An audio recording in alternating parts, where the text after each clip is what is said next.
Impostor.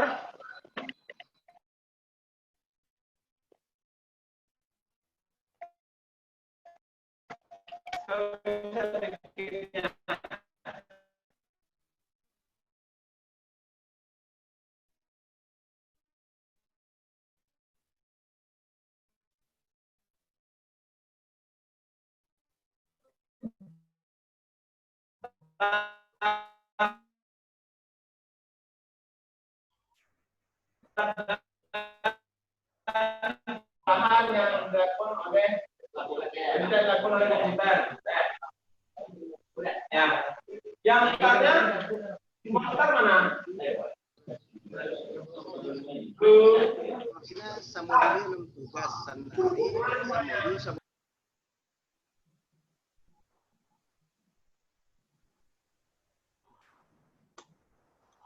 Oke, Bapak Ibu, kita lanjut lagi ke sesi selanjutnya yang KB4. KB3-nya kita skip sebentar karena ada berkaitan dengan KB2. Kepada Bu Vera, kita silakan kembali. Oke, makasih Van. Bapak Ibu, kita lanjut lagi ke KB4 ya, Bapak Ibu. Apalagi sebentar lagi istirahat siang juga Bapak Ibunya. Nah, di KB4 ini masih lanjutan dari yang kita bahas barusan. Kalau tadi itu di KB2 membahas adaptasi data. Nah, sekarang gimana suatu masalah atau studi kasus itu bagaimana proses pemecahan masalahnya. Itu yang dibahas di KB4. Oke, di sini ada istilah computational thinking. Saya skip aja, kita langsung ke yang di sini. Di sini ada beberapa metode yang dipakai programmer ketika menulis program. Jadi di sini ada di bagian 4 Bapak Ibu. Yang pertama istilahnya ada decomposition. Nah, kalau kita lihat dari keterangannya, di sini kemampuan memecah data, proses atau masalah, bagian-bagian yang lebih kecil atau menjadi tugas-tugas yang mudah dikelola. Nah, sebenarnya ini contohnya, misalkan ya Bapak Ibu, kalau seandainya kita benar-benar membuat sebuah program, jadi misalkan program yang kita buat itu termasuk program yang cukup luas ruang lingkupnya. Nah, ini kita bisa pecah atau bagi-bagi menjadi bagian kecil Bapak Ibu. Misalkan kita disuruh bikin program menghitung luas bangun datar. Datar itu yang kepikiran sama Bapak Ibu itu pasti beragam ya, karena bangun datar itu banyak jenisnya. Ada yang persegi panjang, segitiga, lingkaran dan lain sebagainya. Nah, hal yang semacam ini itu bisa kita pecah menjadi bagian-bagian kecil, di mana yang awalnya kita disuruh untuk membuat sebuah program luas bangun datar, itu kita pecah menjadi misalkan yang pertama, bagian pertama menjadi program menghitung luas persegi saja. Yang kedua adalah program menghitung luas persegi panjang saja.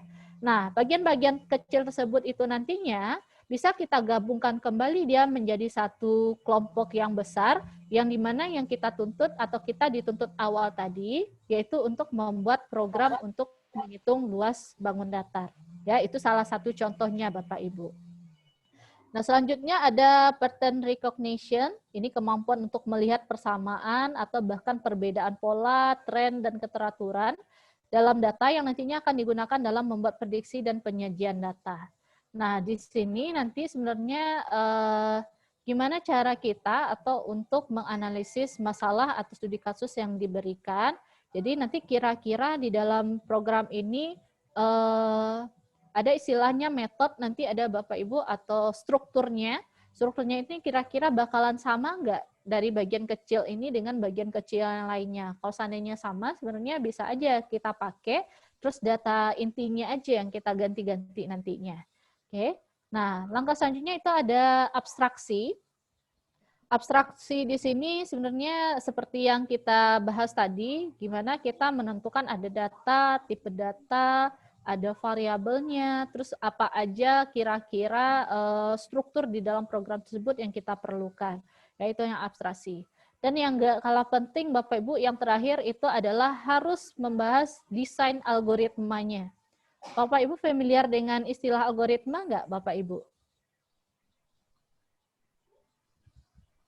Bapak Ibu Ada, Bu. familiar dengan algoritma? Insya Allah, Bu, ada, Bu. Ada Insya ya, Allah Bu, ada. ya. Nah, algoritma itu sendiri harus ada sebenarnya di setiap kita mau memecahkan suatu masalah atau studi kasus. Kalau seandainya algoritmanya udah berbelit-belit, pasti nantinya di programnya juga kita jadinya susah. Oke. Nah, jadi sekarang yang akan kita bahas selanjutnya adalah mengenai algoritma itu sendiri, Bapak Ibu. Saya percepat aja. Nah, algoritma itu sendiri, itu kalau di sini istilahnya adalah urutan langkah-langkah logis yang untuk menyelesaikan masalah yang disusun secara sistematis dan logis. Jadi misalkan, nah sebenarnya algoritma itu sendiri di setiap kehidupan kita, itu semuanya ada algoritmanya, Bapak Ibu. Ya, mungkin istilah algoritma dipakai di bahasa pemrograman kebanyakan. Kayak misalkan kalau di sini kan algoritma itu menyelesaikan masalah. Misalkan pagi-pagi ibu-ibu mau bikin nasi goreng misalkan. Pasti ada urutan pembuatan nasi goreng itu tersebut. Pasti nyediain ada alat dan bahannya dulu, baru habis itu dimasak. Ya kan? Jadi dia harus sistematis. Kan nggak mungkin kita nyalain kompor dulu, terus masukin minyak, baru nasinya dimasak, kan nggak gitu ya. Jadi harus sistematis dalam untuk melakukan algoritma. Nah, untuk algoritma itu sendiri, antara satu orang dengan orang yang lain dalam pemecahan masalah, itu pasti mempunyai algoritma yang berbeda. Ya, misalkan kalau seandainya untuk mandi aja nih Bapak Ibu, pasti masing-masing Bapak Ibu itu cara mandinya beda-beda, walaupun mungkin hasil akhirnya tetap sama, yaitu selesai mandi. Ya, jadi nanti jangan sampai disalahkan si B bikin algoritma B untuk masalah yang sama, itu tidak bisa kita salahkan kita ataupun kita salahkan si temannya.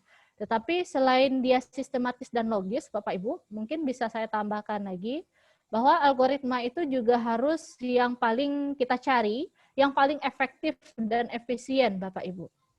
Jadi, misalkan Bapak Ibu kalau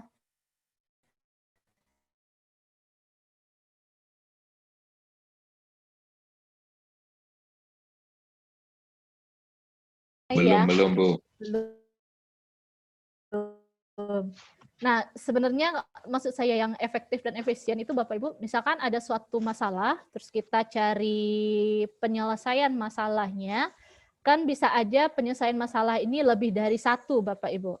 Ya, bisa 2 atau 3, atau masing-masing kita berbeda. Nah, jadi pilihlah yang paling efektif dan efisien juga Bapak Ibu. Mana yang paling mudah, yang paling efektif dan efisien, tetapi tetap menyelesaikan masalah awal kita tadi.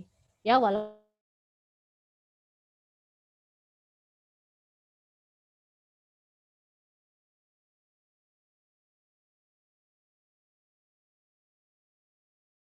dilakukan secara sistematis dan logis, Bapak Ibu. Oke. Dan di dalam pemrograman ini sangat diperlukan, Bapak Ibu. Nah, kita lanjut dulu. Ini kita lanjut ke intinya ini aja, Bapak Ibu. Nah, untuk algoritma itu sendiri, itu pada dasarnya yang sering digunain atau sering dibuat di dalam 3 jenis notasi ini, Bapak Ibu. Ada yang pertama untaian kalimat deskriptif, itu berupa kalimat kita sendiri, dia nanti tampilannya. Sedangkan yang kedua adalah diagram alir atau flowchart. Oke, yang ketiga adalah pseudocode. Nah, kalau yang pseudocode ini dia sintak pemrograman nantinya. Ya, kita lihat contohnya masing-masing Bapak Ibu. Nah, di sini ada algoritma untuk menyelesaikan masalah, yaitu menghitung luas segi 4. Menghitung luas segi 4. Nah, untuk menghitung luas segi 4, yang pastinya di sini yang kita butuhkan adalah data-datanya. Kalau di sini berarti persegi panjang ya Bapak Ibu, ada panjang dan lebar. Berarti di sini yang kita butuhkan, Bapak Ibu lihat yang nomor 01 dulu ya Bapak Ibu, yang notasi 1.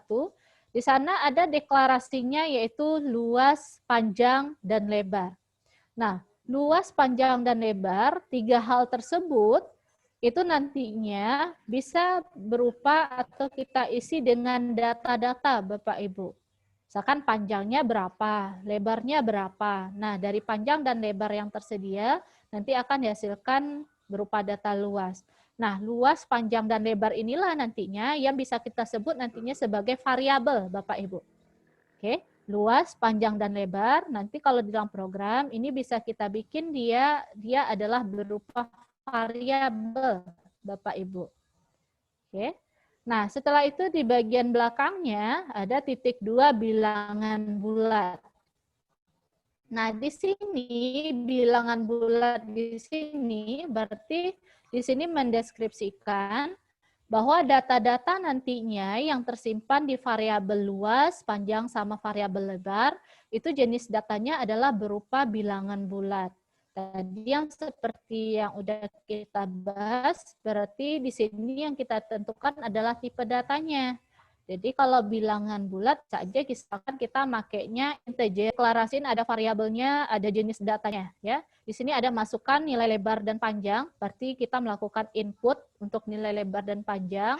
Baru setelah itu luas bisa ya dengan melakukan nilai lebar dan panjang.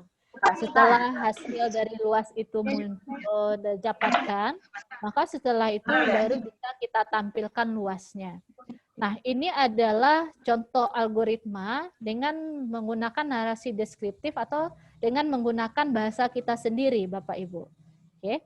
Nah, sedangkan yang 02 atau notasi 2, ini adalah contoh algoritma yang dituangkan ke dalam bentuk flowchart.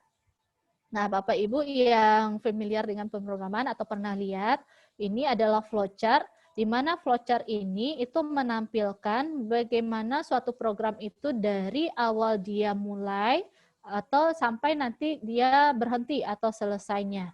Nah, kalau kita lihat di sini, kalau flowchart itu sendiri dia ada simbol-simbolnya, Bapak Ibu. Dan masing-masing simbol itu mempunyai maksud yang berbeda, ya. Nah, misalkan di sini ada mulai, terus di bagian bawahnya di sini ada proses input untuk data di variabel panjang dan lebar.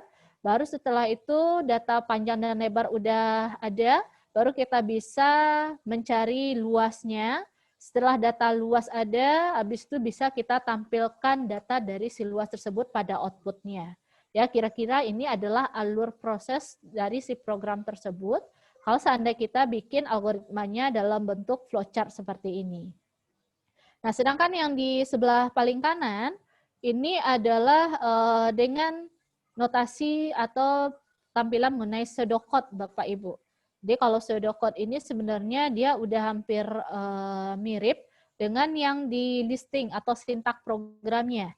Ya, jadi di sini udah ada aritmatikanya juga.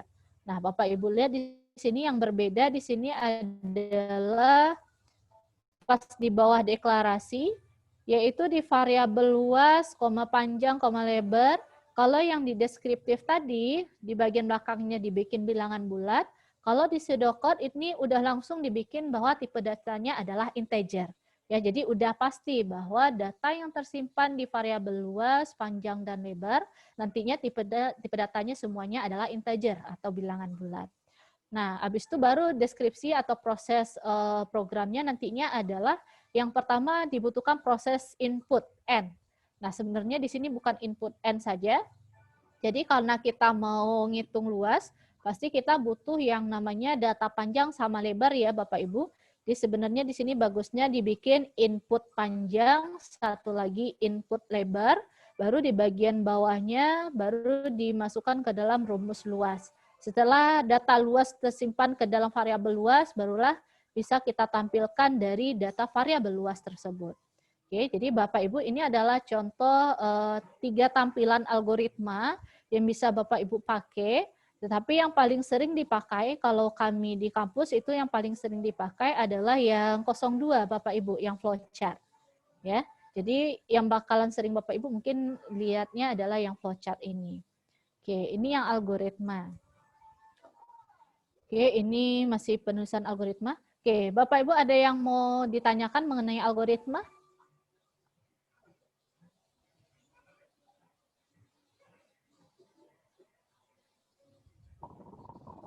maka Bapak Ibu jika ada yang ingin bertanya, Bapak Ibu, apakah ada yang bertanya? dibahas langsung di sini, silakan.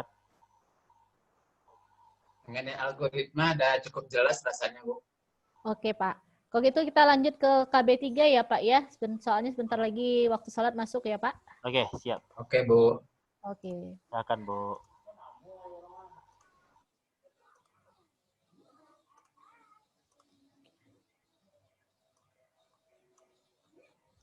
Nah, untuk di KB3 ini sendiri, Bapak Ibu, sebenarnya ini adalah membahas mengenai aplikasi-aplikasi yang paling sering Bapak Ibu gunain sehari-hari mungkin ya. Ada Microsoft Word, PowerPoint, sama Excel. Oke, kalau Word di sini pengolah kata, PowerPoint presentasi, sedangkan Excel adalah angka. Nah, kalau saya lihat dari presentasi yang ada di LMS ini hanya menerangkan bagaimana bagian-bagian dari masing-masing aplikasi tersebut, Bapak Ibu. Oke, jadi mungkin ini sebenarnya nggak perlu saya jelasin, karena Bapak Ibu pasti udah hampir sehari-hari ngerjain atau memakai aplikasi ini mungkin ya. Ya, jadi ini di sini juga ada dijelaskan bagaimana bikin PowerPoint yang baik dan menarik gitu loh. Ya. Nah, ini ada teknik penulisan presentasi juga. Yang materi ini Bapak Ibu bisa download kan ya, Bapak Ibu? Bisa, oke. Jadi yang ini kayaknya nggak perlu saya jelasin karena kita mungkin ada banyak yang lebih ahli dari saya untuk memakai semua aplikasi ini, Bapak Ibu. Oke, nah Bapak Ibu, jadi gimana besok itu yang kita bahas maunya apa, Bapak Ibu? Apakah kita akan membahas mengenai tampilan program atau hanya kita besok hanya isi absen aja, Bapak Ibu? Izin Bu, Ya Pak? kalau boleh sesuai dengan yang Ibu katakan tadi Bu, mengenai pemrograman tadi Ibu. Untuk tampilannya contohnya aja gitu ya Pak ya? Yang Iya, Ibu. dasar-dasarnya ya Pak? Iya Ibu. Boleh Pak. Terima kasih. Oke Pak. Jadi besok berarti kita agak sedikit melenceng besok dengan materi yang di LMS ya Bapak Ibu ya. Paling enggak Bapak Ibu cuma bisa melihat kira-kira tampilan dari kalau dipakai NetBeans gimana, kalau yang C-nya gimana. Walaupun mungkin algoritmanya sama-sama, Ya, tapi mungkin tampilan atau perintah programnya itu berbeda di masing-masing bahasa Bapak Ibu.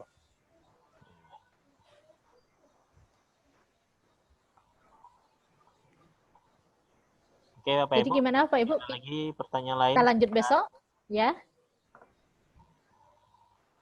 Cukup berarti ya Bapak Ibu ya, berarti tinggal kita mengerjakan seluruh KB-KB yang ada, lalu besok kita akan berjumpa lagi di Zoom meeting.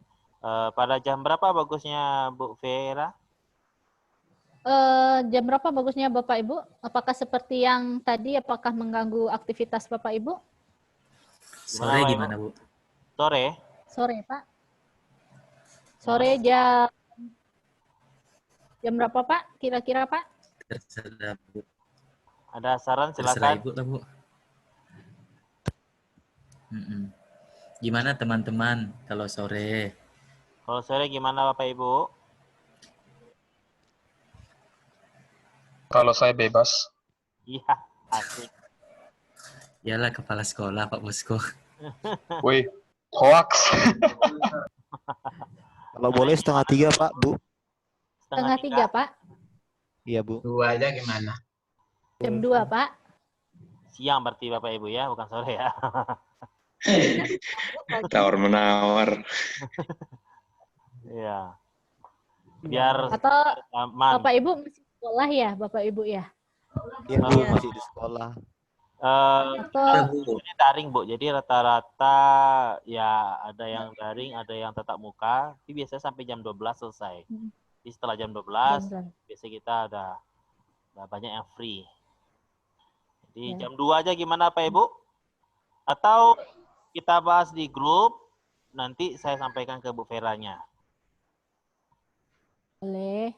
Oke ya Bapak Ibu ya. Tidak tanya juga waktu Bu Vera. Nanti nanti kita bicarakan. Iya, nanti kita. Insya Allah aman, Pak. Kalau seandainya nggak bisa, nanti dikabarin lagi, Pak. Oke, siap. Terima kasih, Bu. Oke. Sebelum kita tutup, apa ada pertanyaan yang lain Bapak Ibu terkait materi kita?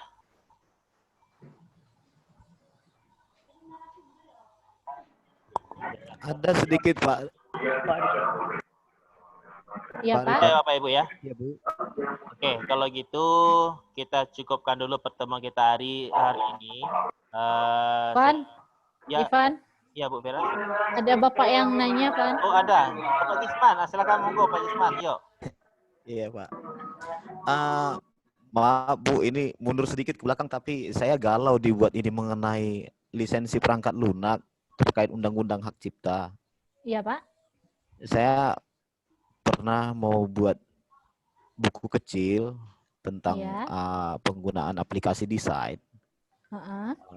Saya mau buat di situ tentang proses awal itu tentang instalasi aplikasi desain, karena seperti misalnya Corel atau Photoshop atau apalah yang lain begitu, itu kan terkait penginputan serial number itu kan, Bu. Iya, Pak.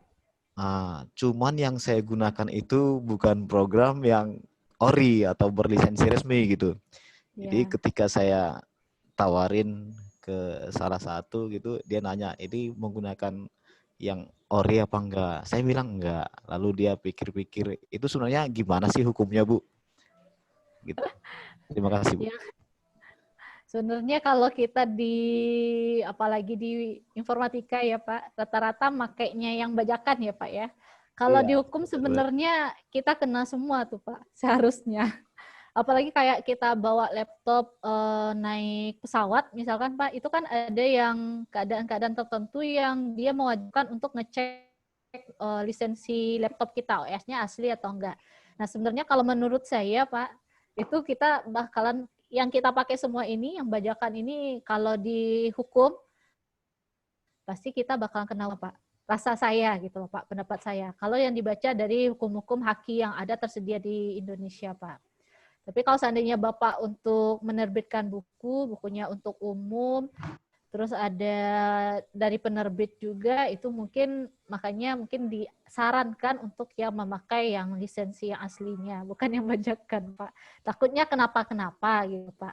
Nanti bukunya udah beredar kan nggak enak juga ditarik kembali, alasannya karena program yang dipakai tidak memakai lisensi ori, kan nggak enak juga Pak. Baik, terima kasih Bu.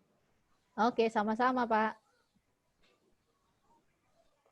Oke, baik. Terima kasih Pak Jisman. Kalau saya bisa nambah saran, mungkin mempertimbangkan untung dan ruginya aja Pak Jisman. Jika seandainya akan lebih beruntung dengan penjualan buku Bapak nanti, ya udah beli aja lisensinya satu kali, terus jual deh gitu kan. Nah, mana tahu. Tapi pertimbangkan dulu mana yang besar untungnya gitu. Oke Pak Jisman, buku kalau udah launching bukunya jangan lupa kabar-kabar ke kami semua.